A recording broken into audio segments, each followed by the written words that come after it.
The elegant dining room of Hartwell's Fine Dining buzzed with the quiet sophistication that only came with white tablecloths, crystal glasses, and prices that made most people wince.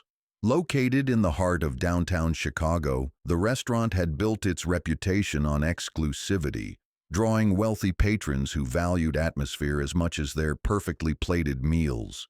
The soft glow of chandeliers cast warm light across polished marble floors, while the gentle clinking of silverware against china created a symphony of refined dining. Zara Mitchell sat alone at table 7, her dark eyes scanning the restaurant with the kind of attention most diners never paid to their surroundings. She noted the spacing between tables, the cleanliness of the floor beneath her feet, and the way the servers moved through the dining room. To any observer, she appeared to be simply another well-dressed woman enjoying a quiet dinner, her tailored blazer and professional demeanor suggesting success without ostentation. She had arrived at Hartwell's exactly 30 minutes ago, her reservation confirmed for 7:30 on this crisp October evening. The hostess, a young blonde woman with a practiced smile, had seated her without incident, though Zara hadn't missed the subtle once-over she'd received. It was the kind of look she'd grown accustomed to over the years, a quick assessment that seemed to question whether she belonged in such an upscale establishment. Zara picked up the wine menu, her fingers tracing down the list of selections. She wasn't much of a drinker, but ordering wine would give her time to observe the restaurant's operations more thoroughly. The prices were astronomical, even by her standards, but that wasn't her concern tonight. She was here on business, though no one in the restaurant knew it yet. Blake Morrison approached her table with the confident stride of someone who'd worked in fine dining for years. He was tall and lean, with sandy brown hair and the kind of smile that had charmed countless customers into larger tips. His black vest and crisp white shirt were impeccable, his movements practiced as he carried a silver tray containing water glasses and bread. "Good evening, madam," Blake said, his tone polite but lacking the warmth he typically reserved for other patrons. "I'll be taking care of you tonight. Can I start you with something to drink?" Zara looked up, meeting his gaze directly. She'd dealt with countless servers over the years, and she could read people quickly. There was something in Blake's eyes, a subtle dismissiveness that she recognized immediately. It wasn't overt hostility, but rather the kind of calculated indifference that many service workers used when they'd already decided a customer wasn't worth their full attention. "I'd like to see your wine list," she said, her voice calm and measured. "Perhaps you could recommend something. I'm celebrating tonight." Blake's smile tightened almost imperceptibly. "Of course. What's the occasion?" "A promotion," Zara replied, which wasn't entirely untrue. She had recently been promoted to senior health inspector, though that wasn't why she was here tonight. Blake nodded, though his expression suggested he doubted the authenticity of her celebration. "I see. Well, we have several excellent options. What's your price range?" The question hung in the air like a challenge. Zara had heard it countless times before, the assumption that she couldn't afford the restaurant's premium selections. She opened the wine menu herself, scanning the prices with deliberate slowness. "Price isn't really a concern," she said finally, her tone remaining even. "What would you recommend from your reserve collection?" Blake's jaw tightened slightly. The reserve collection consisted of wines ranging from $200 to $800 per bottle, and he clearly hadn't expected her to show interest in that tier. He leaned forward slightly, his voice taking on a condescending edge. "Those wines are quite expensive," he said. "Perhaps something from our house selection would be more appropriate?" Zara set down the menu, her dark eyes meeting his steadily. The subtle racism in his suggestion wasn't lost on her, nor was the way he'd emphasized the word appropriate. She'd encountered this type of discrimination throughout her career, but it never failed to ignite a quiet fire within her. "I think I can handle the reserve collection," she said, her voice carrying just enough steel to make her point clear. "I'll take the 2015 Chateau Margaux." Blake's face flushed slightly. The Chateau Margaux was priced at $450, one of the most expensive bottles on the menu. He clearly hadn't expected her to call his bluff, and his discomfort was becoming more apparent by the second. That's quite an expensive selection," he stammered. "Are you certain?" "Quite certain," Zara replied, her composure unshakable. "Unless, of course, you don't think I can afford it." The challenge in her voice was unmistakable now, and Blake found himself trapped between his assumptions and professional obligation. He forced his smile back into place, though it looked strained around the edges. "Of course not, madam. I'll retrieve the bottle immediately." As Blake walked away, Zara observed his stiff posture and the way he muttered something under his breath. She'd worked in enough restaurants during her college years to recognize the signs of a server who'd just been put in his place, and she suspected this wouldn't be the end of their interaction. From across the dining room, Tyler Jackson watched the exchange with growing unease. At 22, Tyler had been working at Hartwell's for only 6 months, but he'd already witnessed enough incidents to recognize the pattern. Blake had a reputation among the staff for being charming with wealthy white customers while treating others with barely concealed disdain. Tyler had seen him accidentally mess up orders for black customers, conveniently forget to mention specials, and find excuses to provide subpar service. Tyler busied himself with refilling water glasses at a nearby table, but his attention remained focused on table 7. The woman sitting there carried herself with quiet confidence, her professional attire and composed demeanor suggesting she was someone who commanded respect in her daily life. She didn't deserve the treatment Blake was clearly planning to dish out. In the kitchen, Blake stood before the wine refrigerator, his hands trembling slightly with anger. The expensive bottle of Chateau Margaux sat on the counter beside him, its dark glass reflecting the harsh fluorescent lights. He'd been humiliated in front of other customers, forced to serve someone he'd instantly dismissed as unworthy of the restaurant's finest offerings. "Problem, Blake?" asked Camille Roberts, the restaurant's assistant manager. She was a woman in her 40s with natural hair pulled back in an elegant bun and the kind of authoritative presence that commanded respect from both staff and customers. Blake straightened, forcing a casual tone. "No problem at all, just retrieving a bottle for table 7. Camille glanced at the Chateau Margaux, raising an eyebrow. "4.50 bottle. Must be a special occasion." "She says she got a promotion," Blake replied, his tone dripping with skepticism. "We'll see if her card actually goes through." Camille's expression hardened. She'd heard Blake make similar comments before, and she was growing tired of his attitude. "Blake, I hope you're planning to provide excellent service regardless of your personal opinions." "Of course," Blake said quickly, but the resentment in his voice was clear. "Always do." As Camille walked away, Blake's mind raced with possibilities. He'd been put in his place by customers before, but something about this particular interaction had gotten under his skin.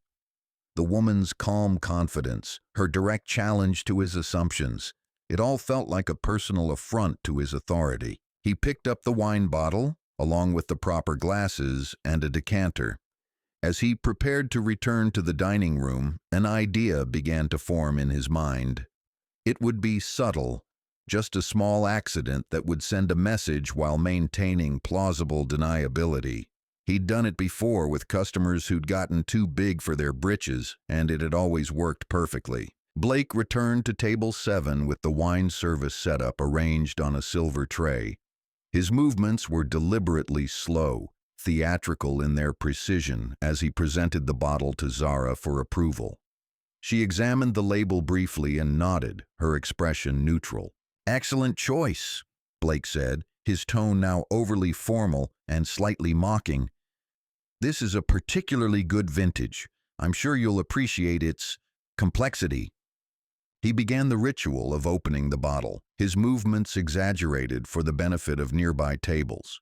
The cork came free with a satisfying pop, and he poured a small taste into Zara's glass. She swirled it gently, inhaled the aroma, and took a sip.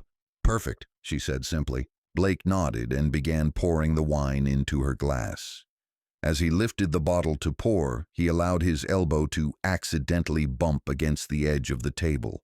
The motion was subtle but deliberate, designed to look like a natural mishap while ensuring maximum spillage. The deep red wine cascaded from the glass onto Zara's blazer, spreading across the light gray fabric like blood on snow.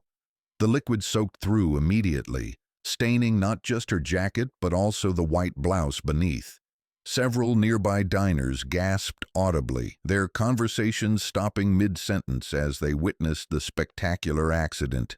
"Oh my goodness!" Blake exclaimed, his voice filled with theatrical shock. "I'm so terribly sorry, how clumsy of me." Zara sat perfectly still for a moment, looking down at her ruined clothing. The wine had splashed across her chest and lap, the expensive fabric now destroyed beyond repair. Around them, other diners craned their necks to get a better view of the spectacle, their whispered comments creating a buzz of excitement in the otherwise quiet restaurant. Blake immediately began dabbing at the stain with his service towel, his movements frantic and apologetic. "Please, let me help. This is terrible. Such an expensive wine wasted." But as he worked, Tyler noticed something that made his stomach clench with disgust. Blake's eyes weren't filled with genuine remorse or concern. Instead, there was a glimmer of satisfaction, a barely concealed smirk that revealed the true nature of his accident. This hadn't been clumsiness. It had been calculated humiliation. Zara gently pushed Blake's hands away, her voice remaining remarkably calm despite the disaster that had just befallen her. "That's quite enough," she said firmly. "I think you've done enough for now." Blake stepped back, his hands raised in surrender. "Ma'am, I cannot apologize enough. This is absolutely unacceptable. Please let me get the manager. We'll take care of everything. Dry cleaning, replacement costs, whatever you need." "That won't be necessary," Zara replied, her tone still controlled despite the obvious damage to her clothing. Accidents happen. Blake's smirk became more pronounced at her words. He'd gotten exactly the reaction he'd hoped for, humiliation without retaliation. The woman had been put in her place, made to look foolish in front of the restaurant's other patrons. In his mind, justice had been served. "Again, I'm so very sorry," he said, his apology now sounding hollow and routine. "Would you like me to bring you some club soda? Sometimes that helps with wine stains." Zara looked up at him, her dark eyes studying his face with an intensity that made him slightly uncomfortable. There was something in her gaze that suggested she saw right through his performance, understood exactly what had just happened and why. "No, thank you," she said quietly. "I think I'll just sit with this for a moment." Blake nodded and began cleaning up the spilled wine from the table, his movements now efficient rather than frantic. He was already mentally composing the story he'd tell the other servers later, how the uppity customer had been taken down a peg, how sometimes people needed to be reminded of their place. But Tyler had seen enough. The young server had witnessed too many of Blake's accidents to believe this was anything other than deliberate sabotage. His conscience wouldn't let him stand by and watch injustice unfold, even if speaking up meant risking his job. As Blake prepared to leave the table, Tyler approached with a fresh towel and a genuine expression of concern. "Ma'am, I saw what happened. I'm so sorry. Would you like me to call someone for you? A friend or family member who could bring you a change of clothes?" Zara looked up at Tyler, noting the sincerity in his voice and the disgust in his eyes as he glanced toward Blake. Here was someone who recognized what had really happened, someone whose moral compass hadn't been corrupted by years in the service industry. "That's very kind of you," she said softly, "but I'll be fine. Thank you for caring." Tyler nodded, but he didn't move away from the table. Instead, he looked directly at Blake, his young face set with determination. "Blake, that was quite a spill. I've never seen you have an accident like that before." Blake's eyes narrowed at the implied accusation. "Accidents happen, kid. You'll learn that when you've been doing this as long as I have." "Right," Tyler said, his tone making it clear he didn't believe a word of it. "Well, I hope it doesn't happen again." The tension between the two servers was palpable, and Zara watched the exchange with growing interest. She was beginning to understand the dynamics at play in this restaurant, the unspoken hierarchies and prejudices that governed daily operations. Blake gathered his supplies and stalked away from the table, his jaw clenched with anger. Tyler lingered for a moment longer, clearly wanting to say more but unsure how to proceed. "Thank you," Zara said quietly. Her words meant for Tyler alone. "Your concern means more than you know." Tyler nodded and reluctantly returned to his duties, but his eyes continued to dart toward Table 7 throughout the evening.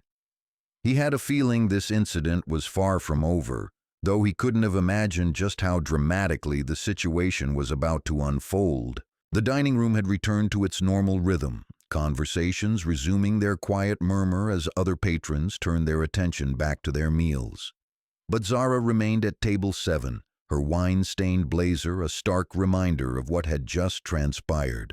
She sat with perfect posture, her hands folded in her lap, appearing to all the world like someone simply collecting herself after an unfortunate accident. In reality, her mind was working with the precision of a trained investigator. Every detail of Blake's behavior was being catalogued and analyzed: the deliberate bump, the theatrical shock, the barely concealed satisfaction in his eyes.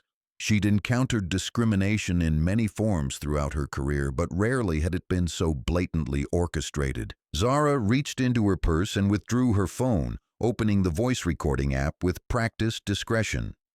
She'd learned years ago to document incidents like this, understanding that without evidence, complaints often fell on deaf ears. The recording had been running since before Blake's return with the wine, capturing not just the incident itself, but his suspicious behavior leading up to it. From across the dining room, Camille Roberts observed the scene with growing concern. She'd noticed the commotion when the wine spilled and had been watching both Blake and the customer ever since. Something about the woman's reaction struck her as unusual. Most people would have been upset, demanding immediate action or compensation. This customer's calm composure suggested either remarkable self-control or someone who was accustomed to handling difficult situations professionally. Camille made her way over to Table 7, her expression genuinely apologetic as she approached. "Ma'am, I'm Camille Roberts, the assistant manager. I wanted to personally apologize for what happened. This is completely unacceptable, and we want to make this right." Zara looked up, meeting Camille's eyes with the same steady gaze she'd given Blake. But where Blake had seen defiance, Camille recognized something else entirely, a quiet authority that suggested this woman was accustomed to being in charge. "I appreciate your concern," Zara said, her voice professional but not unfriendly. "But as I told your server, accidents happen." Camille frowned slightly. In her experience, customers who'd been the victims of such accidents were rarely so forgiving, especially when expensive clothing was involved. "Ma'am, with all due respect, this goes beyond a simple accident. Your entire outfit has been ruined, and that wine alone was worth over $400. We absolutely must cover your dry cleaning costs at minimum." "And if the stains don't come out?" Zara asked, tilting her head slightly. "Then we'll replace the clothing entirely," Camille replied without hesitation. "We have accounts with several high-end boutiques in the area, whatever it takes." Zara nodded slowly as if considering the offer. "That's very generous. But tell me, does this happen often?" The question caught Camille off guard. "I'm sorry? Servers spilling wine on customers. Is it a common occurrence here?" Camille hesitated, suddenly aware that this conversation was heading into dangerous territory. "No, ma'am. Blake is usually very careful. This is unusual." "Unusual," Zara repeated thoughtfully. "Interesting choice of words. Would you say Blake treats all customers with the same level of care?" The direct question made Camille's stomach tighten. She'd had her own concerns about Blake's behavior over the past few months, subtle incidents that individually seemed minor but collectively painted a troubling picture. Several complaints had been filed, most from customers of color who felt they'd received substandard service. Each time, Blake had provided plausible explanations that made formal action difficult to justify. "Ma'am, I'm not sure I understand what you're implying," Camille said carefully. Zara smiled, but there was no warmth in it. "I'm not implying anything. I'm simply asking questions. You see, I've been in the service industry myself many years ago, I learned to recognize certain patterns. Before Camille could respond, Blake appeared at the table again, this time carrying a small dish of complimentary appetizers. His smile was back in full force, the picture of professional courtesy. "Ladies, I wanted to bring these with the restaurant's compliments," he said, setting down the plate with a flourish. "Our chef's signature shrimp cocktail. I thought it might help salvage the evening after my terrible accident." Zara looked at the appetizers, then back at Blake.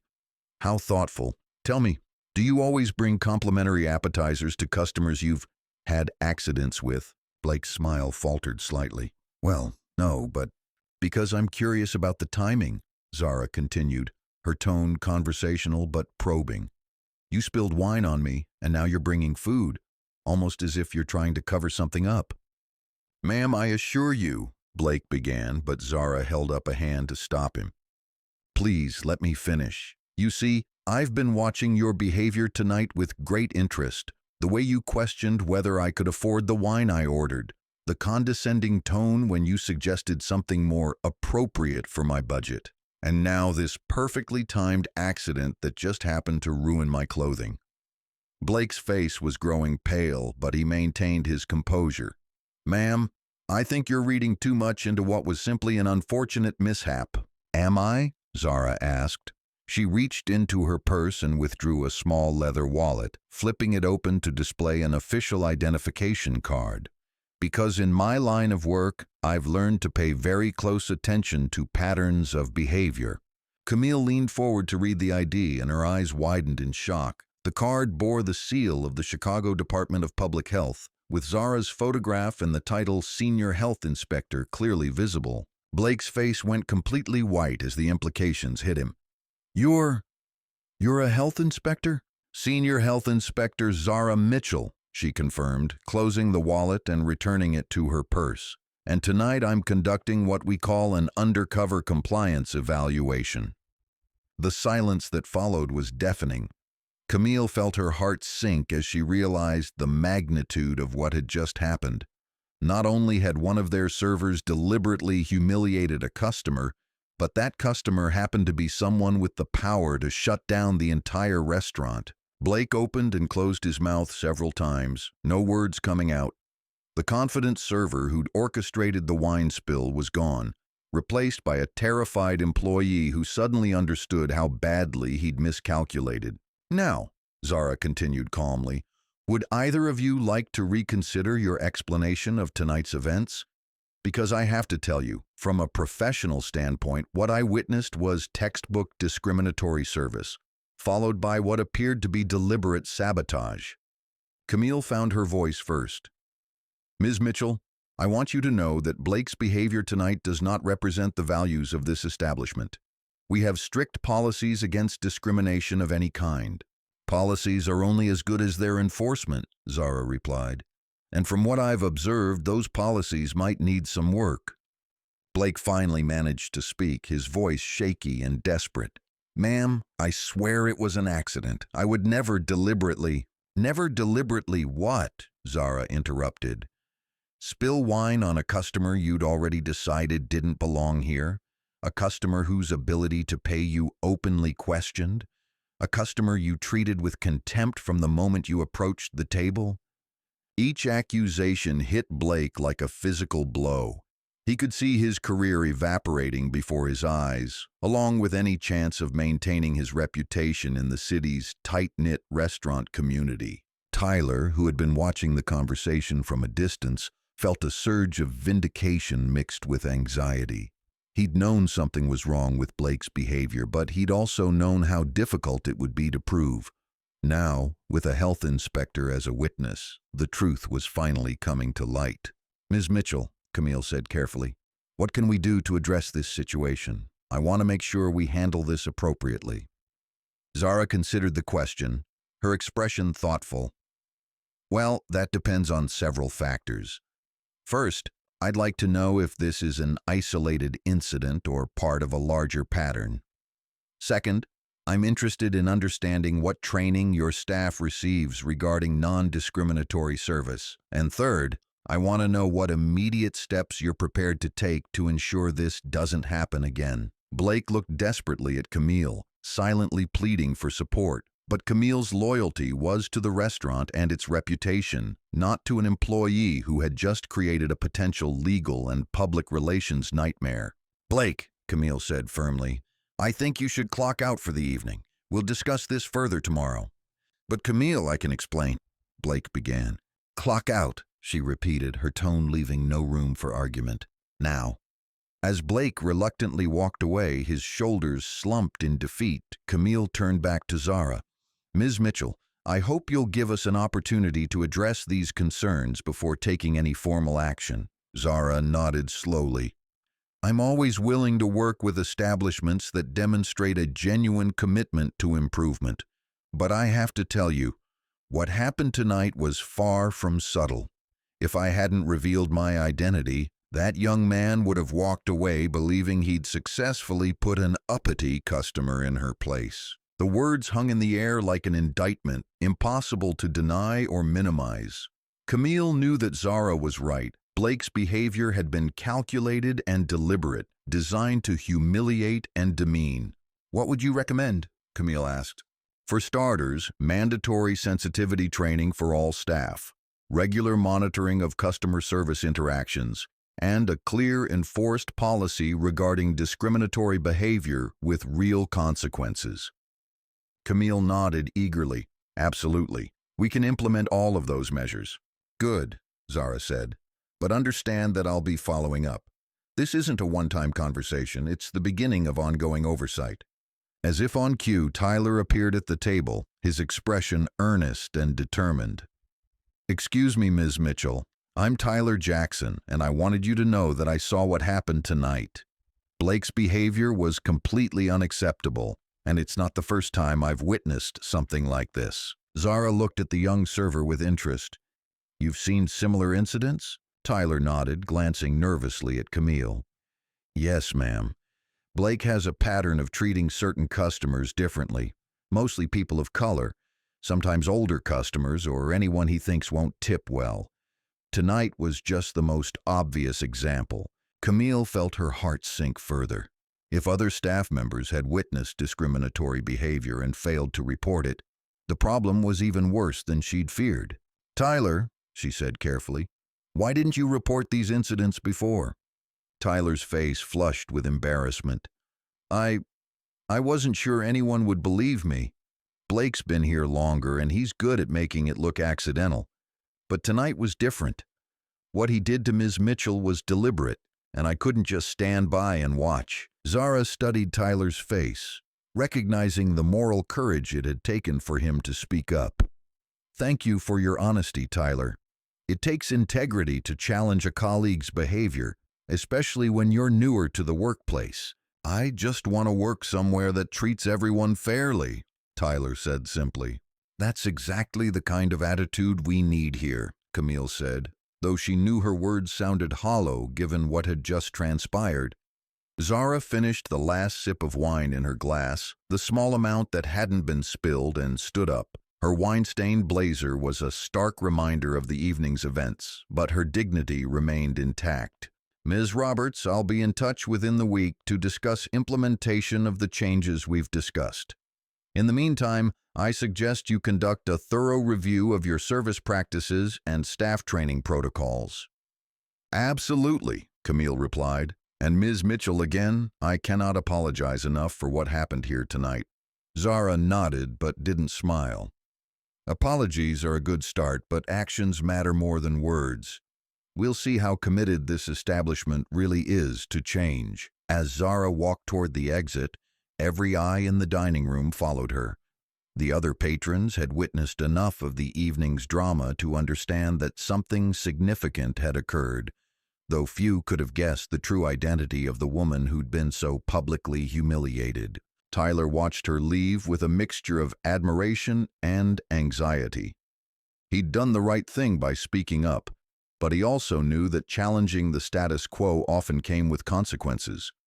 Blake might be in trouble, but Tyler was still the newest member of the staff, and workplace politics could be unforgiving. Camille stood alone at table 7, looking down at the wine stains on the white tablecloth. In the span of 30 minutes, her restaurant had gone from a routine dinner service to facing a potential investigation by the city's health department. She knew that word of tonight's incident would spread quickly through the restaurant community, and Hartwell's reputation hung in the balance. But more than the potential business consequences, Camille was grappling with the moral implications of what had occurred.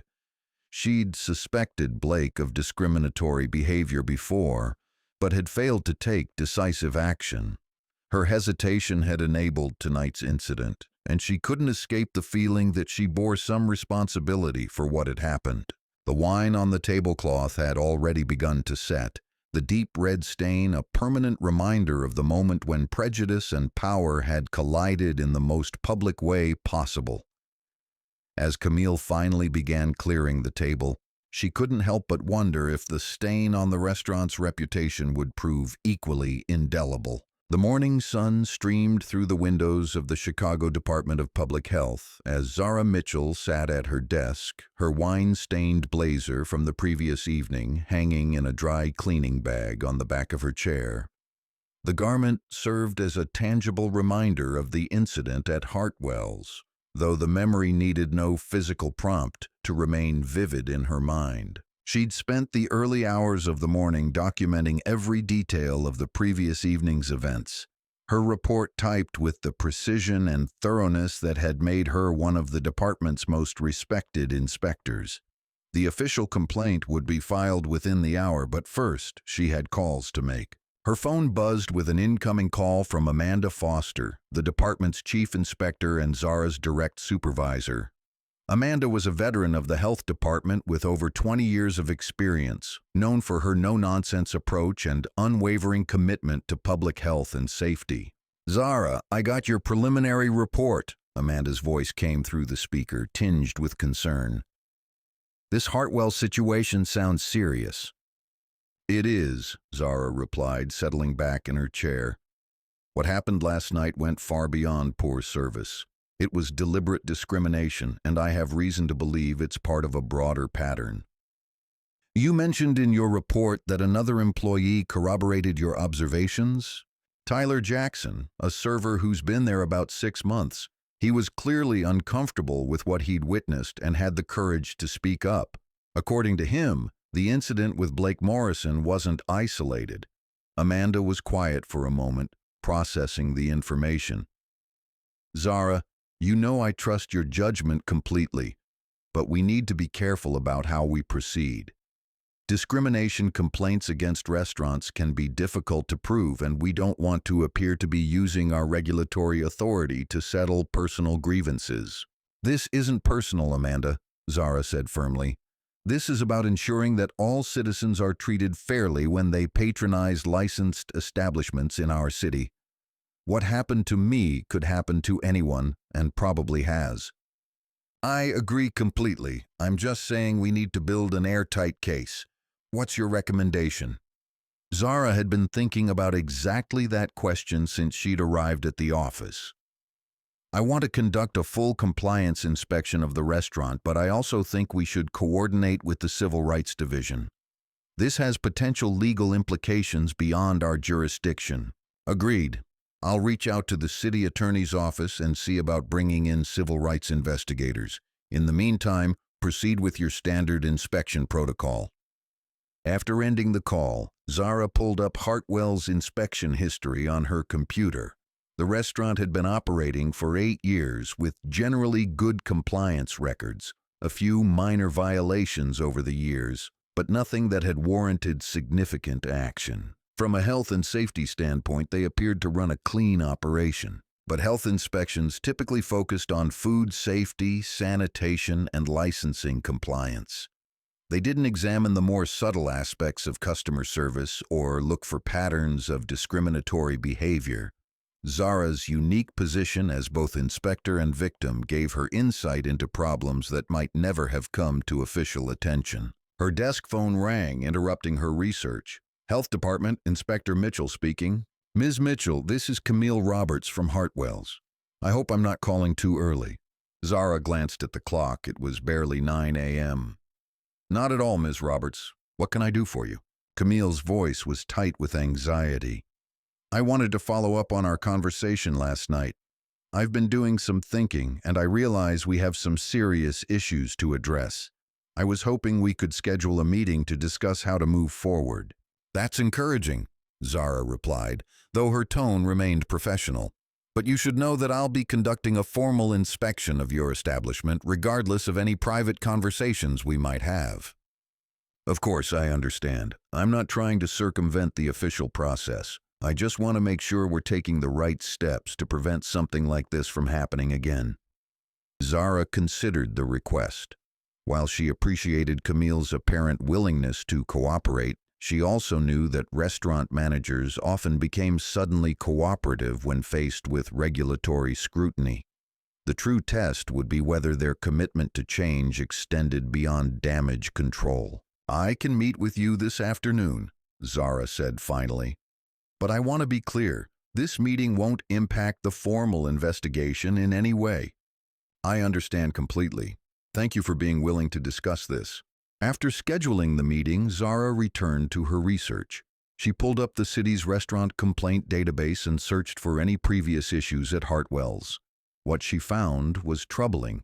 Over the past 2 years, there had been 6 complaints filed against the restaurant, all alleging poor service or discriminatory treatment. Most of the complainants were people of color, and several specifically mentioned a server matching Blake Morrison's description. The complaints had been logged but not investigated in depth, typically dismissed as subjective service issues rather than potential civil rights violations. Looking at them collectively, however, a clear pattern emerged that should have triggered closer scrutiny. Zara printed out the complaint records and added them to her growing file on Hartwell's. The evidence was mounting that the previous evening's incident was far from isolated, and she was beginning to understand the scope of the problem. Meanwhile, at Hartwell's, Camille Roberts was conducting her own investigation. She'd arrived at the restaurant early, using her master key to access the staff scheduling system and employee files. What she found confirmed her worst fears about Blake Morrison's behavior. Blake had been written up twice in the past year for customer service issues, both incidents involving complaints from black customers. The write-ups had been filed away without follow-up action, and Blake had continued working without any additional training or monitoring. In hindsight, the warning signs had been clear, but they'd been ignored or minimized. She also discovered that Tyler Jackson had attempted to report concerns about Blake's behavior 3 months earlier, but his complaint had been dismissed by the previous assistant manager as personality conflicts between staff members. The complaint had never been forwarded to upper management or investigated properly. Camille sat in her office, surrounded by personnel files and incident reports, feeling the weight of institutional failure pressing down on her shoulders. The restaurant industry's culture of protecting senior staff and dismissing complaints from newer employees had created an environment where discrimination could flourish unchecked. Her phone buzzed with a text message from Richard Hartwell, the restaurant's owner. He was currently in Europe on vacation but had been alerted to the situation by the overnight manager. His message was brief but alarming. Heard there was an incident last night. Call me immediately. Camille dreaded making that call, but she knew it was unavoidable. Richard Hartwell had built his restaurant empire on reputation and exclusivity, and news of a discrimination incident involving a health inspector would hit him like a thunderbolt. She dialed his number, and he answered on the first ring despite the 6-hour time difference. "Camille, what the hell happened?" Richard's voice crackled through the international connection, tight with anxiety and anger. "Richard, we had a serious incident last night. One of our servers, Blake Morrison, deliberately spilled wine on a customer in what appears to have been an act of discrimination." "Deliberately? How do you know it was deliberate?" Camille took a deep breath. "Because the customer he targeted was a senior health inspector conducting an undercover evaluation. She witnessed the entire sequence of events and has documented everything. The silence on the other end of the line stretched for nearly 10 seconds before Richard exploded. "A health inspector? Are you telling me that Blake Morrison has potentially destroyed everything we've built because he couldn't treat a black customer with basic respect?" "That's exactly what I'm telling you, Richard. And it gets worse. There's evidence that this wasn't an isolated incident. We've had multiple complaints about Blake's behavior that were never properly addressed." "Jesus Christ," Richard muttered. "What's our exposure here? Are we looking at a lawsuit? Investigation? What?" "All of the above, potentially. The inspector is conducting a formal investigation, and she mentioned coordinating with the Civil Rights Division. We could be facing both regulatory action and legal consequences." Richard was quiet again, and Camille could almost hear him calculating the potential damage to his business empire. Hartwell's wasn't just a restaurant, it was a brand that represented luxury and sophistication. A discrimination scandal could devastate their reputation and impact his other ventures.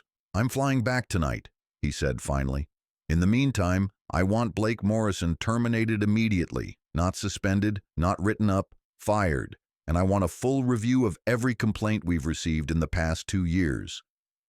"Richard, I've already suspended Blake pending investigation. If we fire him outright without following proper procedures, we could face wrongful termination claims." "I don't care about wrongful termination," Richard snapped. "I care about saving this business. That man has made us liable for discrimination, and I won't have him on our payroll for another second." Camille understood his anger, but she also knew that hasty decisions made in crisis mode often created additional problems. "Let me handle the personnel issues according to proper procedure. What we need to focus on is demonstrating to the inspector that we're committed to meaningful change." "Fine, but I want daily updates. And Camille, if we lose our license over this, heads are going to roll, starting with Blake's and working up from there." The implied threat wasn't lost on Camille. Her job was now on the line, tied directly to her ability to manage the fallout from Blake's actions and her own failure to address his behavior earlier. After ending the call, Camille sat in the quiet of her office, the weight of responsibility settling heavily on her shoulders. She'd worked in restaurant management for over 15 years, but she'd never faced a crisis of this magnitude. The next few hours would determine not just Blake's fate, but potentially the future of the entire establishment. Back at the health department, Zara was preparing for her afternoon meeting with Camille when her phone rang again. This time, the caller ID showed a number she didn't recognize. "Health Department, Inspector Mitchell speaking." "Ms. Mitchell, this is Tyler Jackson from Hartwell's. I hope it's okay that I'm calling you directly." "Of course, Tyler. What can I do for you?" Tyler's voice was nervous but determined. "I wanted you to know that I've been thinking about what happened last night, and I have some information that might be helpful for your investigation." "I'm listening." "Blake wasn't working alone. There are other servers here who've made comments about certain customers, and some of the management has looked the other way when complaints were filed. I have names, dates, specific incidents." Zara felt a surge of both vindication and concern. If Tyler was right, the discrimination at Hartwell's ran deeper than just one rogue employee. It suggested a systemic problem that would require comprehensive intervention. "Tyler, are you comfortable providing this information formally? It could mean testifying if this becomes a legal matter." "Yes, ma'am. I've seen too much to stay quiet anymore. What happened to you last night was just the worst example of something that's been going on for months." "I appreciate your courage, Tyler. Not many people are willing to speak up when they see wrongdoing. My grandmother always taught me to stand up for what's right, even when it's hard. She cleaned offices downtown for 40 years and dealt with her share of discrimination. She'd never forgive me if I stayed quiet when I had the chance to make a difference." Zara smiled for the first time since the previous evening. Tyler's moral clarity was refreshing in a situation that had revealed so much about the darker aspects of human nature. "Can you meet me at my office tomorrow morning? I'd like to get your statement on record." "Absolutely. And Ms. Mitchell, I want you to know that not everyone at Hartwell's is like Blake. There are good people there who care about doing the right thing." "I believe that, Tyler. That's why I'm hoping we can work with management to create real change rather than just pursuing punitive measures. After scheduling their meeting, Zara returned to her case preparation.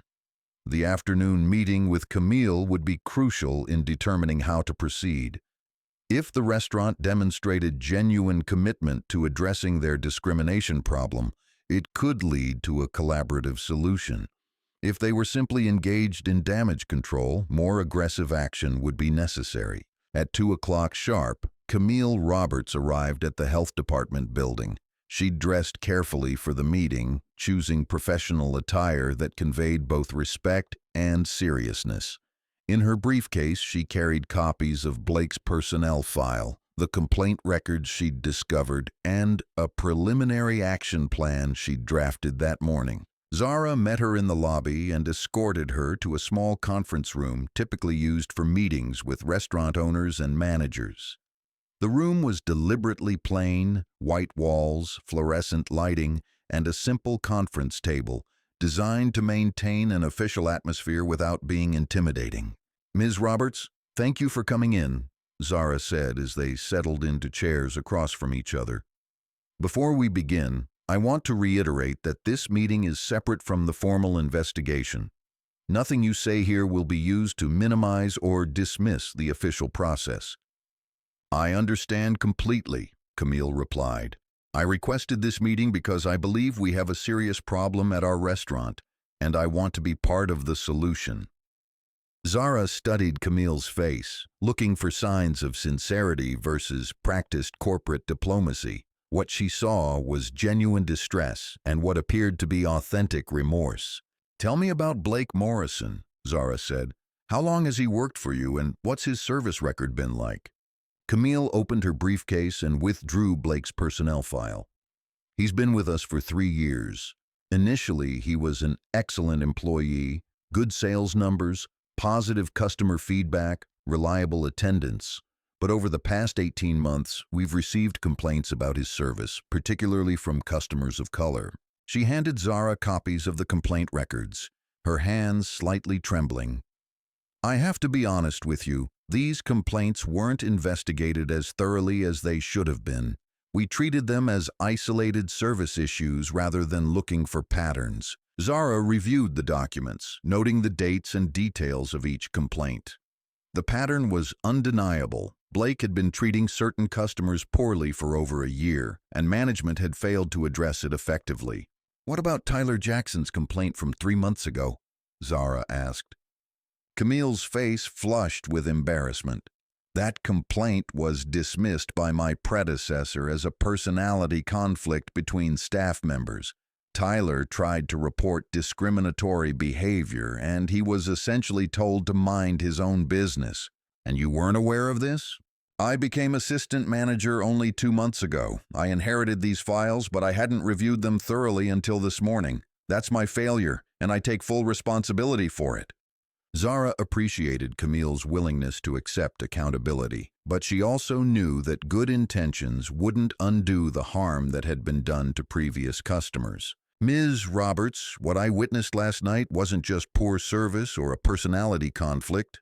It was calculated humiliation designed to put me in what your employee considered to be my proper place. That kind of behavior doesn't develop overnight. It's learned and reinforced by an environment that tolerates it." Camille nodded, her expression grave. "You're absolutely right. We've created a culture where discrimination could flourish, and I'm ashamed of that. But I want you to know that we're committed to changing that culture completely. What specific steps are you prepared to take?" Camille opened a folder containing her preliminary action plan. First, immediate termination of Blake Morrison, following proper procedures. Second, mandatory sensitivity and anti-discrimination training for all staff members. Third, implementation of a zero-tolerance policy for discriminatory behavior with clear consequences. Fourth, regular monitoring of customer service interactions to ensure compliance. Zara reviewed the plan, noting both its comprehensiveness and its limitations. "This is a good start, but training and policies are only effective if they're consistently enforced. How do you plan to ensure long-term compliance? We're prepared to work with outside consultants to develop ongoing training programs. We're also considering implementing a customer feedback system that specifically addresses service quality and fair treatment. And what about compensation for the customers who were mistreated in previous incidents? Camille hesitated. We hadn't considered that yet, but if you think it's appropriate, we're willing to discuss it. Zara leaned back in her chair, processing everything she'd heard. Camille appeared genuinely committed to change, but institutional reform was always challenging, especially in industries with deeply ingrained cultural problems.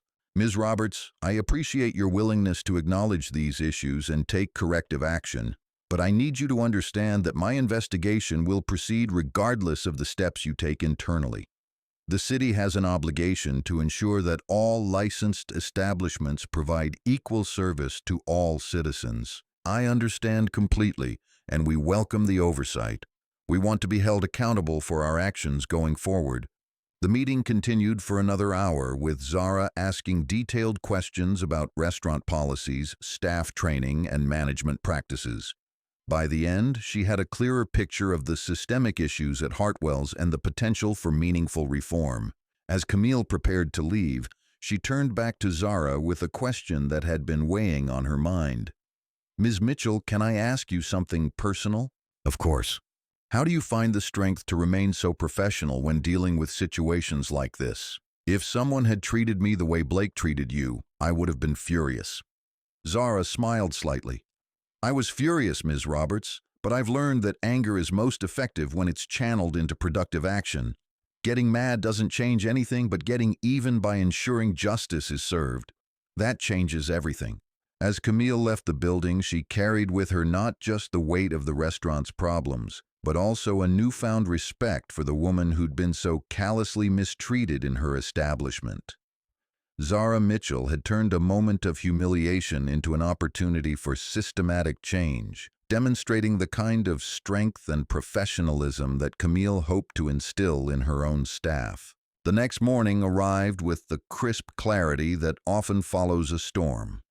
Zara Mitchell sat in her office early, the soft glow of her desk lamp illuminating the comprehensive file she'd assembled on Hartwell's fine dining. The evidence was damning, not just from her own experience, but from the pattern of complaints and discriminatory behavior that had been allowed to fester unchecked. At 8:30, Tyler Jackson arrived for his scheduled appointment. The young server looked nervous but determined, clutching a small notebook that Zara suspected contained the information he'd promised to share. "Thank you for coming in, Tyler," Zara said, gesturing for him to take a seat across from her desk. "I know this isn't easy, speaking up about your workplace." Tyler nodded, his hands fidgeting with the notebook. "I've been thinking about this all night, Ms. Mitchell. What Blake did to you was wrong, but it's just the tip of the iceberg. There's so much more you need to know." "I'm listening." Tyler opened his notebook, revealing pages of careful handwriting, dates, names, and detailed descriptions of incidents he'd witnessed over the past 6 months. His documentation was meticulous, revealing a young man who'd been deeply troubled by what he'd seen and had quietly been building a case. 3 weeks ago, Tyler began, reading from his notes, Blake served an elderly black couple at table 12. They ordered the salmon special, but Blake told them it was sold out, even though we had plenty. Then he seated a white couple at the next table and immediately offered them the same special. Zara made notes as Tyler continued, each incident painting a picture of systematic discrimination that went far beyond casual prejudice. Blake had developed sophisticated methods of providing inferior service while maintaining plausible deniability. He would seat black customers at tables near the kitchen where it's noisier and less pleasant, Tyler continued.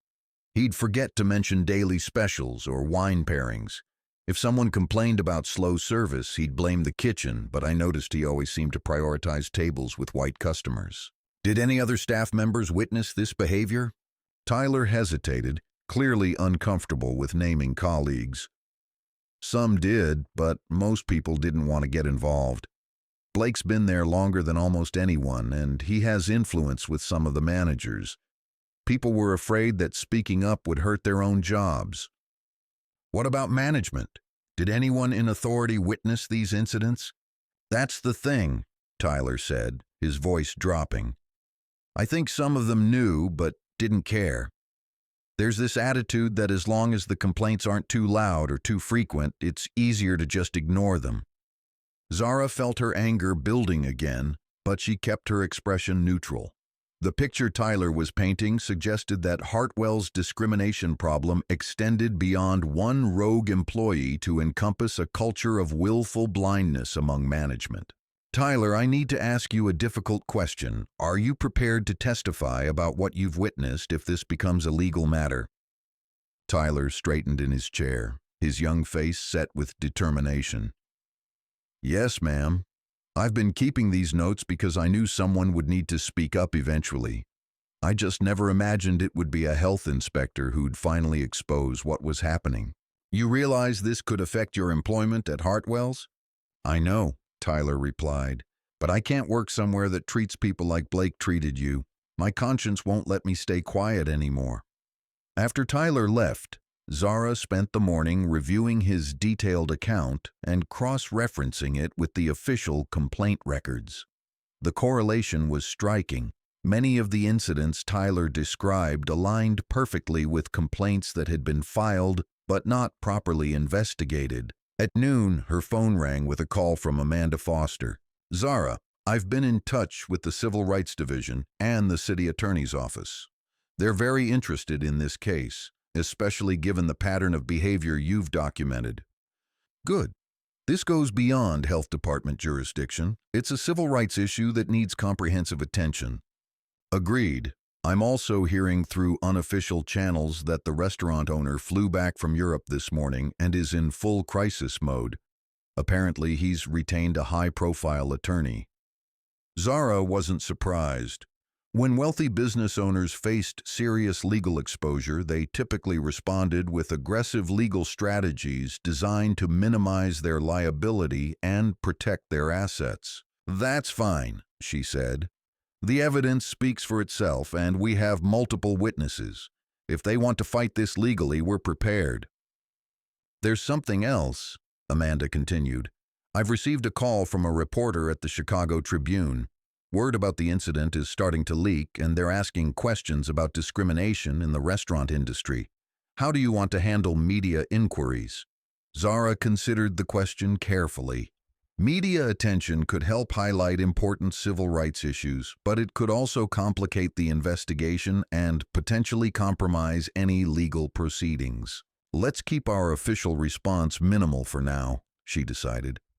We'll confirm that we're investigating complaints about discriminatory service practices, but we won't discuss specific details while the investigation is ongoing. Meanwhile, at Hartwell's Fine Dining, the atmosphere was tense and chaotic. Richard Hartwell had arrived that morning like a man possessed, stalking through the restaurant with his attorney in tow, demanding answers and accountability from his staff. Camille Roberts found herself in the uncomfortable position of being both investigator and potential scapegoat.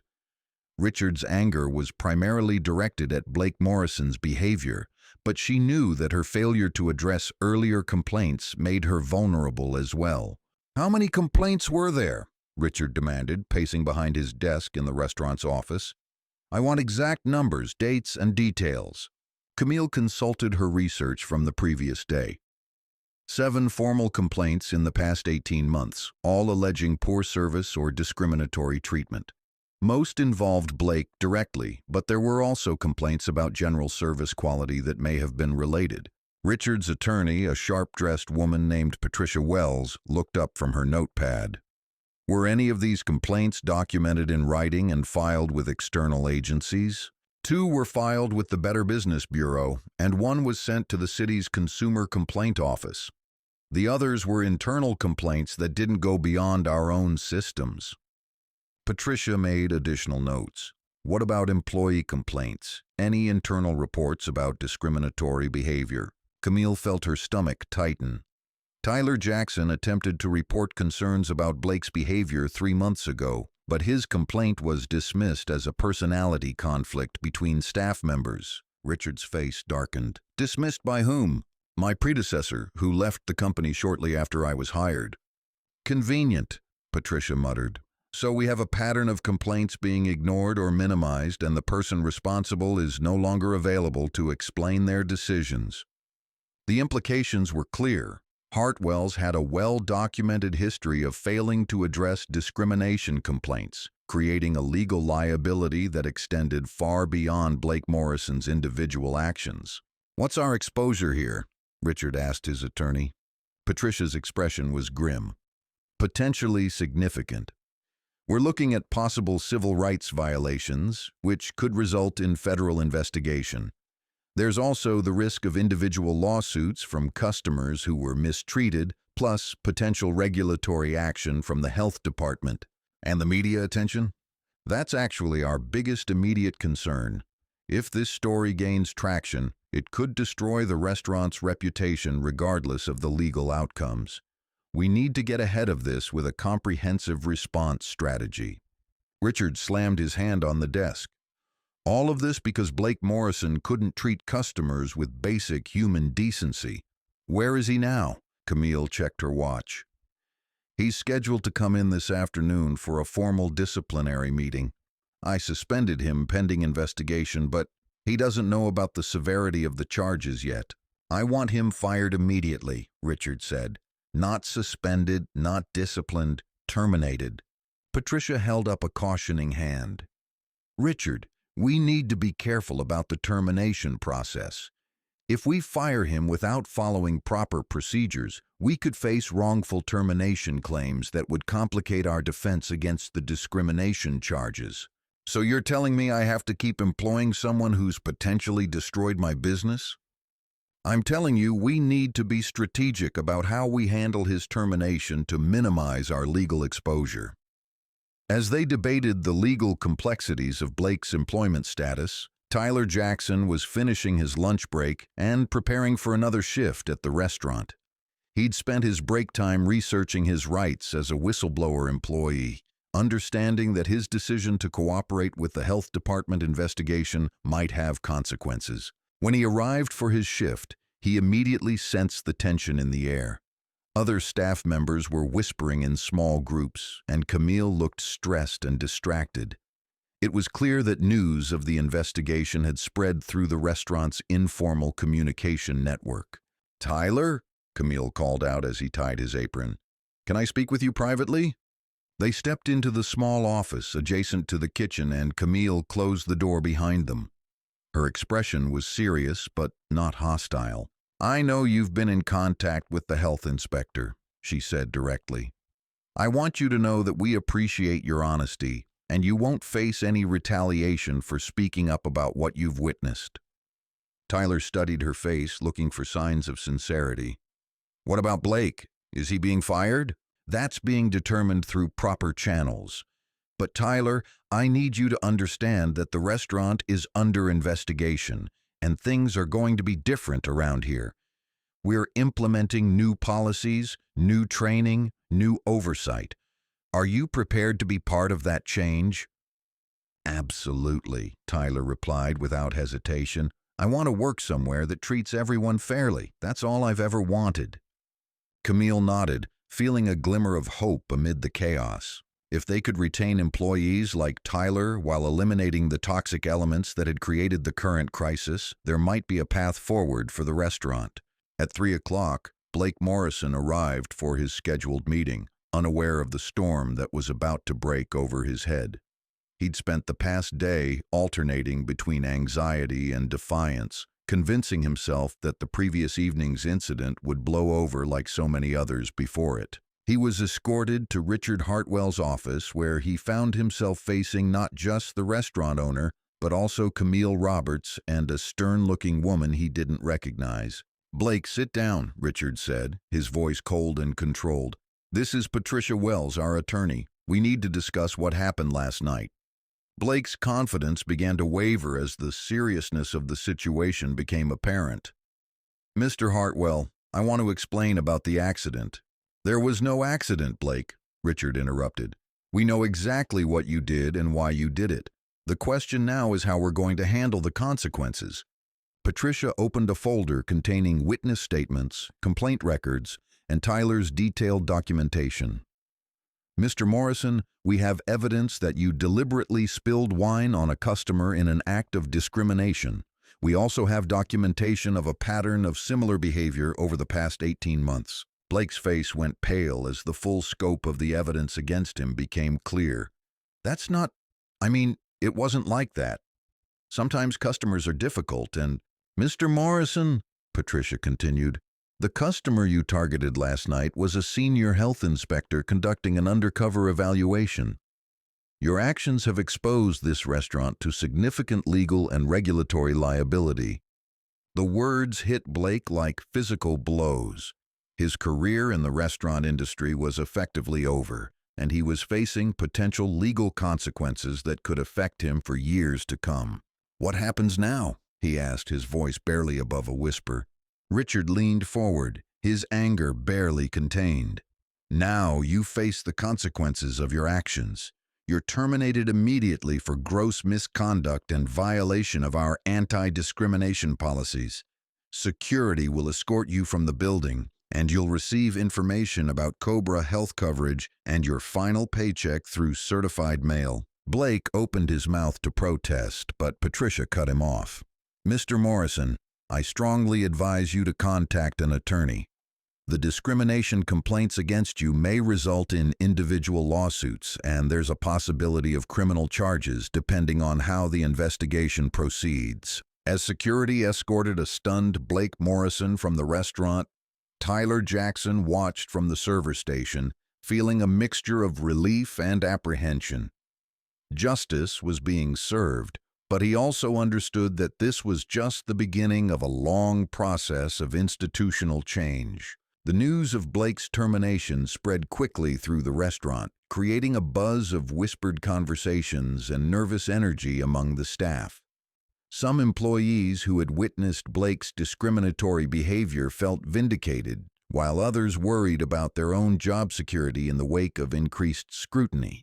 Camille gathered the staff for a brief meeting before the dinner service began.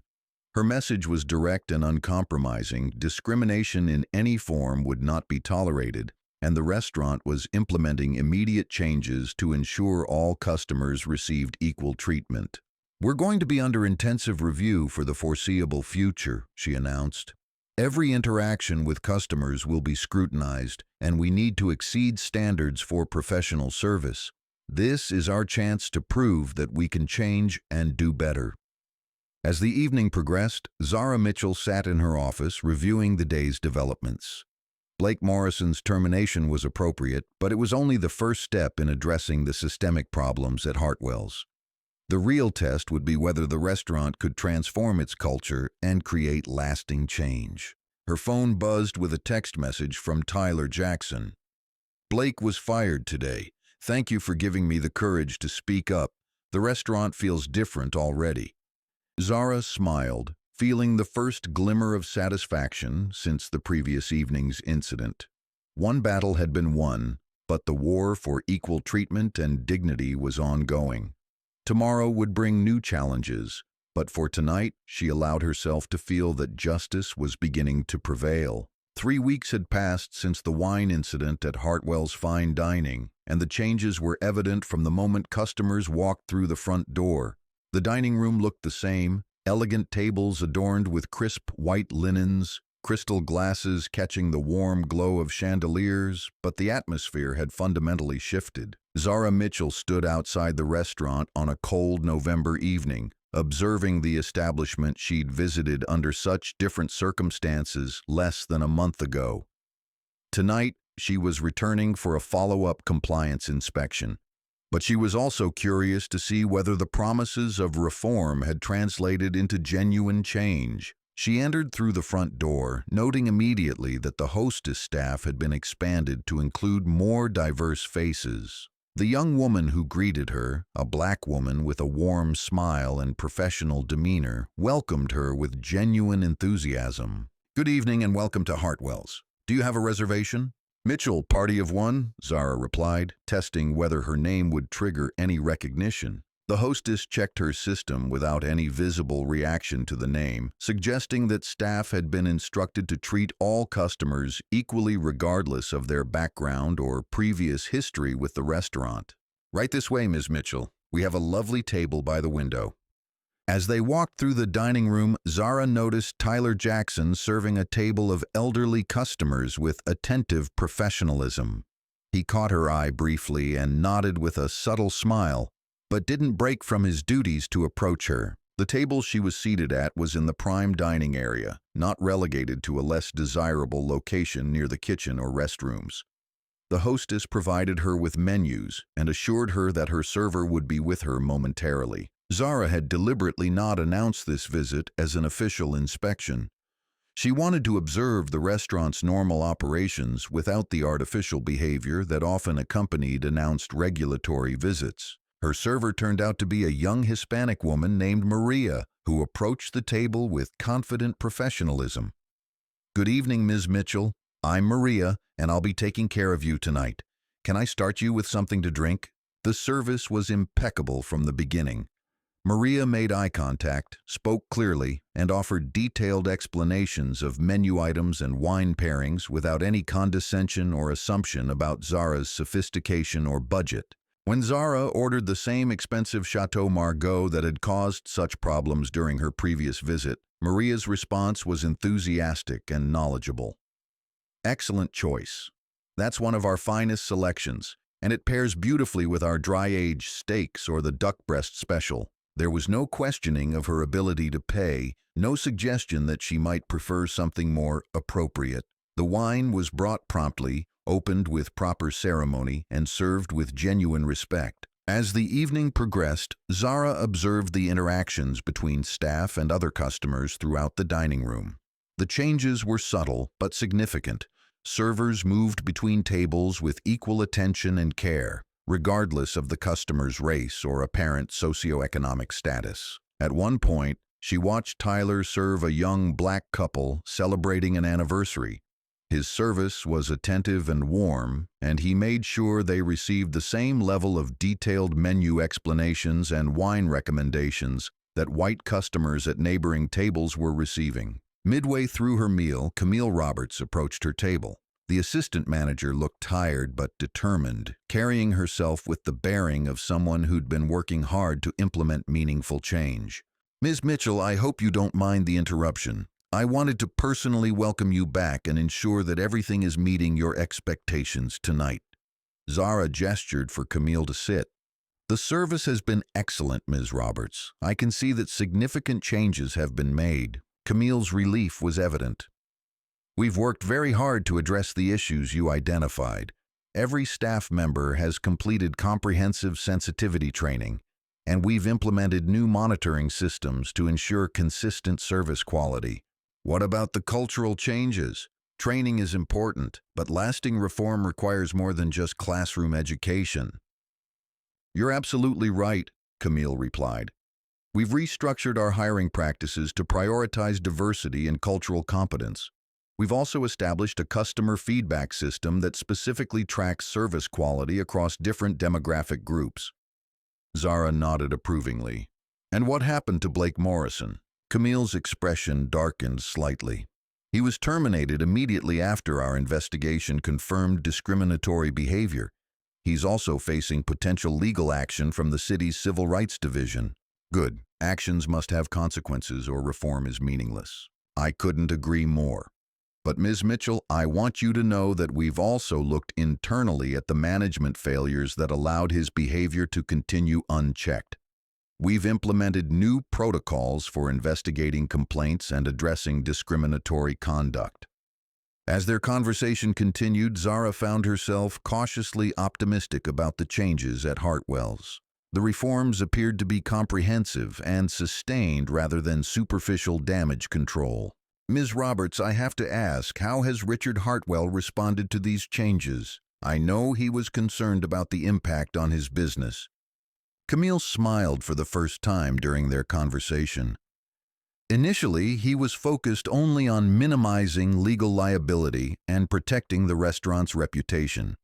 But as we've implemented these changes, he's seen that creating an inclusive environment actually improves our service quality across the board. Our customer satisfaction scores have increased significantly. That's encouraging. Real change happens when people understand that doing the right thing is also good business. After Camille returned to her duties, Zara continued her observation of the restaurant's operations. Near the end of her meal, she noticed a commotion at a table across the room where a well-dressed white customer appeared to be complaining loudly about his service. She watched carefully as Tyler approached the table, maintaining his professional composure despite the customer's apparent hostility. The interaction lasted several minutes, with Tyler listening patiently and offering solutions to address the customer's concerns. What impressed Zara most was that Tyler didn't capitulate to unreasonable demands or show the kind of differential treatment that might have occurred under the old management culture. He was respectful but firm, treating the difficult customer with the same professional standards he applied to everyone else. After the disgruntled customer left, clearly unsatisfied but unable to fault Tyler's professional response, Camille approached Tyler to check on the situation.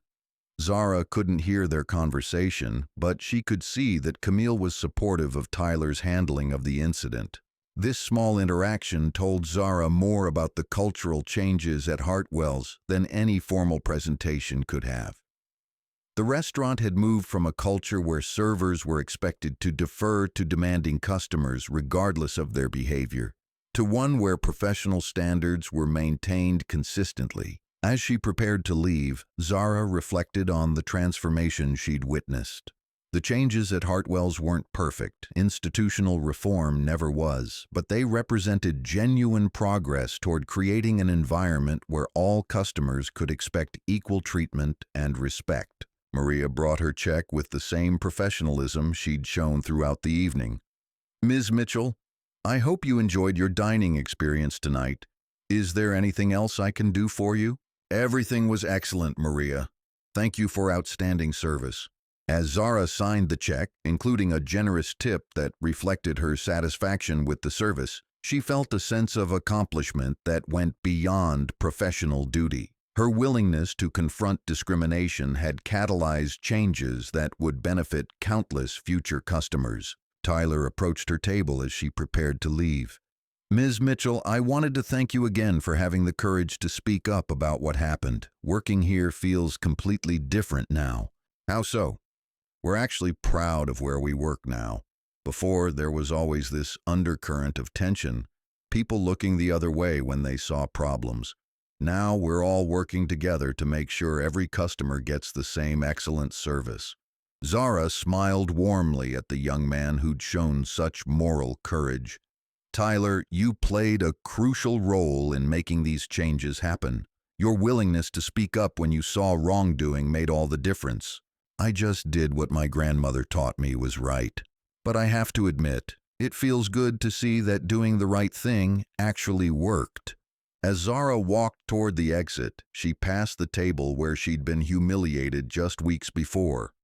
The wine stain was long gone from the white tablecloth, but the memory of that evening remained vivid. What had begun as a calculated act of discrimination had become a catalyst for meaningful institutional change. Outside the restaurant, she paused to document her observations for the official follow-up report. The compliance inspection had revealed a restaurant transformed, not just in its policies and procedures, but in its fundamental culture and values. Her phone buzzed with a text message from Amanda Foster. "How did the follow-up visit go? Any remaining concerns?" Zara typed her response as she walked to her car. "Significant improvements across all areas. They've moved from compliance to genuine commitment. We'll have full report tomorrow." As she drove through the Chicago streets, Zara reflected on the broader implications of what had happened at Hartwell's. The incident had received media attention, highlighting issues of discrimination in the restaurant industry that extended far beyond one establishment. Other restaurants had quietly begun reviewing their own practices, understanding that the regulatory and legal scrutiny that had fallen on Hartwell's could easily be directed elsewhere. The next morning, Zara arrived at her office to find a package waiting on her desk. Inside was a handwritten letter from Richard Hartwell, along with a check made out to a local civil rights organization. The letter read, "Dear Ms. Mitchell, I want to personally apologize for the treatment you received at my restaurant. What happened to you was unacceptable and contrary to every value I claim to hold as a business owner and human being. The changes we've implemented go beyond legal compliance. They represent a fundamental commitment to treating every customer with dignity and respect.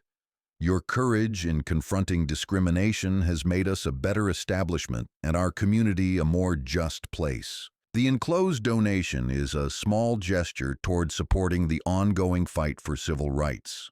I hope it will help other organizations continue the work of ensuring equal treatment for all people. Sincerely, Richard Hartwell. Zara examined the check. It was for $50,000, made out to the Chicago Urban League.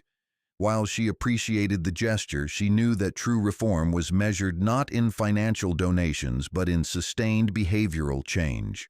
Her computer chimed with an email from Patricia Wells, the attorney representing Hartwells. The message was brief but significant. "Ms. Mitchell, my client has reached agreements with all former customers who filed discrimination complaints. Additionally, we're implementing quarterly reviews with your department to ensure ongoing compliance. Thank you for your professionalism throughout this process." The email represented something rare in Zara's experience, a genuine acknowledgement of wrongdoing and commitment to making things right, rather than the typical legal maneuvering designed to minimize liability while admitting no fault. At noon, she received an unexpected call from a reporter at the Chicago Tribune who had been following the story. "Ms. Mitchell, I'm working on a follow-up piece about discrimination in the restaurant industry. Would you be willing to discuss the broader implications of what happened at Hartwell's?" Zara considered the request carefully. Media attention could help highlight important civil rights issues, but she also wanted to ensure that the focus remained on systemic problems rather than individual incidents. "I'd be happy to discuss the regulatory and public health aspects of ensuring equal service in licensed establishments," she replied. "But I think it's important to focus on how we prevent discrimination rather than simply punish it after it occurs." "That's exactly the angle I'm pursuing. What would you say to other restaurant owners who might be wondering whether their own establishments have similar problems?" "I'd say that discrimination isn't always as obvious as what happened to me. Often it's subtle, slightly slower service, less detailed explanations of menu items, assumptions about what customers can afford.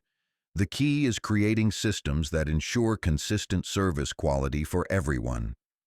"And what advice would you give to employees who witness discriminatory behavior?" "Speak up, document what you see. Understand that your silence enables injustice while your courage can create change. Not everyone is in a position to challenge discrimination directly, but everyone can choose not to participate in it." After the interview, Zara spent the afternoon completing her official follow-up report on Hartwell's. The document detailed the comprehensive changes implemented by the restaurant and recommended closure of the discrimination investigation based on satisfactory remedial action. But she also included recommendations for broader industry oversight, suggesting that the health department develop protocols for identifying and addressing discriminatory service practices during routine inspections. As she prepared to leave the office, Tyler Jackson called with an update that brought a smile to her face. "Ms. Mitchell, I wanted you to know that I've been promoted to Assistant Server Coordinator. Camille said it's because I demonstrated leadership and moral courage during a difficult time." "Congratulations, Tyler. You've earned that recognition. There's something else. We've started a monthly staff meeting where we discuss service quality and customer treatment. Everyone gets to share observations and suggestions for improvement. It's like we're all working together to make sure nothing like Blake's behavior ever happens again." That's exactly what institutional change looks like, Tyler. It's not just about punishing bad actors. It's about creating systems that prevent problems and empower good people to maintain high standards. That evening, Zara met Amanda Foster for dinner at a small cafe near their office. As they discussed the resolution of the Hartwell's case, Amanda raised an important question. "Zara, this case has gotten significant attention, and I've been thinking about how we can use it as a teaching moment for the broader restaurant community. What if we developed a training program based on what happened?" "What did you have in mind?" "A workshop for restaurant owners and managers about recognizing and preventing discriminatory service practices. We could use the Hartwell's case as a framework for discussing best practices." Zara liked the idea immediately. That would be valuable. Too many establishments don't understand that discrimination isn't just morally wrong. It's also bad business and can expose them to serious legal liability. Exactly. And we could partner with civil rights organizations to provide comprehensive training that addresses both the legal and ethical aspects of equal service. As they discussed the details of the proposed training program, Zara felt the satisfaction that came from turning a negative experience into positive change that would benefit the entire community. 6 months later, Zara found herself standing at a podium in a hotel conference room, addressing an audience of restaurant owners and managers from across the Chicago metropolitan area. The workshop on ensuring equal service in food service establishments had drawn over 200 participants. "Discrimination in restaurants isn't always dramatic," she told the audience. "It's often subtle, a difference in tone, a failure to make eye contact, assumptions about what customers can afford. But the cumulative effect of these small inequities can be devastating to both individual dignity and community trust." In the audience, she spotted Richard Hartwell sitting in the front row, taking notes attentively. Beside him sat Camille Roberts and Tyler Jackson, all three serving as living examples of how institutions could change when leadership committed to doing the right thing. The case that brought us together today began with a simple act of discrimination. A server who decided to humiliate a customer he deemed unworthy of respect. But it ended with comprehensive reform that made one restaurant a better place for everyone who walks through its doors. After the presentation, participants broke into small groups to discuss implementation strategies for their own establishments. Zara walked among the groups, listening to conversations about diversity training, complaint procedures, and cultural change. At one table, she overheard a restaurant owner say, "I always thought we treated everyone fairly, but listening to this presentation, I realize we might have blind spots we've never examined." That comment captured exactly what Zara hoped to achieve, not accusation or guilt, but self-reflection and commitment to improvement. As the workshop concluded, Richard Hartwell approached her with an expression of genuine gratitude. "Ms. Mitchell, I want to thank you again for the way you handled what happened at our restaurant. A lesser person might have simply filed a lawsuit and walked away. Instead, you used your experience to create positive change, not just for us, but for the entire industry." "Mr. Hartwell, what happened to me that night was painful and humiliating. But if that experience can prevent other people from facing similar treatment, then something good came from something bad." Tyler Jackson joined their conversation, now wearing the confident demeanor of someone who'd found his place in the professional world. "Ms. Mitchell, I wanted you to know that our customer satisfaction scores have increased by 30% since we implemented the changes. Turns out that treating everyone with respect is actually great for business." Zara laughed. "Who would have thought that basic human decency could be profitable?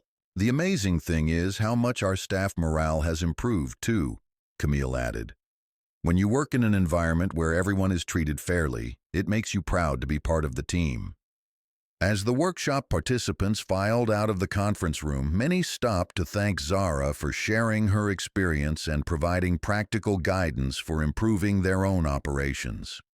The response was overwhelmingly positive, suggesting that the restaurant industry was ready to confront its discrimination problems proactively rather than waiting for regulatory enforcement. That evening, Zara sat in her apartment, reflecting on the journey that had begun with a spilled glass of wine and evolved into a comprehensive effort to promote equal treatment in Chicago's restaurant industry. The individual act of discrimination that had targeted her had become a catalyst for systemic change that would benefit countless future customers.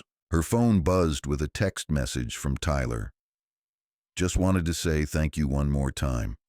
Because of your courage, I get to work somewhere I'm truly proud of. That means everything to me." Zara smiled as she typed her response. "Thank you for having the integrity to speak up when it mattered. Real change happens when good people refuse to stay silent." As she prepared for bed, Zara thought about the broader implications of what they'd accomplished. Discrimination thrived in environments where it was tolerated, ignored, or excused. But when people with conscience and courage chose to confront injustice, even the most entrenched problems could be addressed. The wine stain on her blazer had been permanent, requiring her to discard the garment entirely. But the changes that stain had precipitated were lasting, creating a legacy of equal treatment and dignity that would endure long after the specific incident was forgotten. Tomorrow would bring new challenges, new cases, and new opportunities to fight for justice. But tonight, Zara allowed herself to feel satisfied with what had been accomplished. One restaurant had been transformed, an industry had been challenged to do better, and the cause of civil rights had advanced one small but significant step forward. In her experience, that's how real change happened, not through grand gestures or dramatic confrontations, but through the accumulation of individual acts of courage, integrity, and commitment to doing what was right. The spilled wine had been intended to humiliate and demean, but instead it had become the foundation for something beautiful. A community where everyone could expect to be treated with dignity and respect. And in the end, that transformation made all the pain and struggle worthwhile. Justice had been served, change had been achieved, and the future looked brighter for everyone who would benefit from the reforms that had been implemented. The truth had indeed exploded in the most powerful way possible by creating lasting positive change that would protect others from experiencing the discrimination she had faced. The story of Hartwell's fine dining would be remembered not for the discrimination that had occurred there, but for the transformation that followed, and Zara Mitchell would be remembered not as a victim, but as a catalyst for the kind of change that made communities stronger, fairer, and more just for everyone.